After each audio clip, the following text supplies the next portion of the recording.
Bonjour et bienvenue dans votre journal des nouvelles technologies News Tech Hebdo. Au sommaire cette semaine, la télévision serait-elle en passe de devenir une espèce en voie de disparition? Google Street View décide de ne pas rester à la rue et pour la première fois, Samsung devance Apple sur le terrain des smartphones. Alors que l'ordinateur et les programmes sur Internet prennent de plus en plus de place dans notre quotidien, la bonne vieille télé commence à battre de l'aile.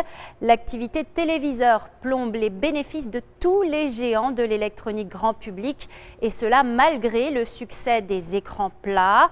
Les industriels japonais sont particulièrement touchés et en Europe, le seul qui tenait le coup, Philips, a lui aussi beaucoup de mal.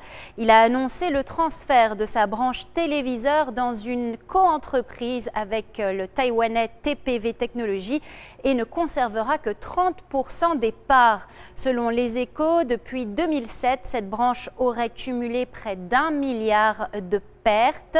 Panasonic, Pioneer, JVC connaissent les mêmes soucis. Quant à Sony, il pourrait se retirer de sa coentreprise avec Samsung qui est depuis toujours déficitaire et cumule des pertes de 6 milliards de dollars.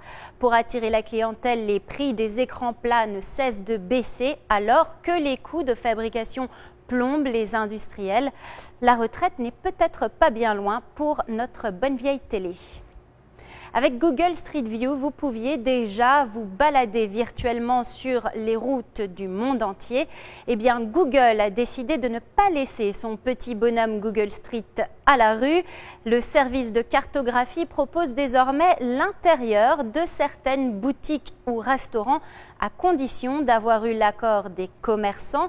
Cela permet à l'internaute de se faire une idée précise de ce qu'il y a à y trouver et c'est une belle opération marketing pour les établissements. C'est donc tout bénef pour tout le monde.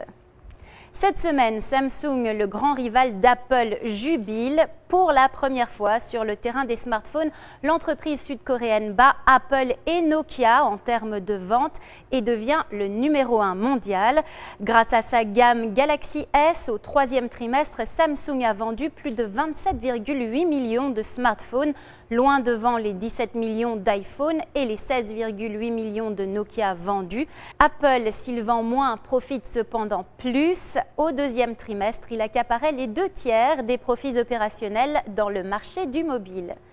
News Tech Hebdo, c'est tout pour cette semaine. Je vous retrouve le week-end prochain, toujours au Nasdaq, au cœur de Times Square, pour d'autres nouvelles du monde technologique avec NYFP.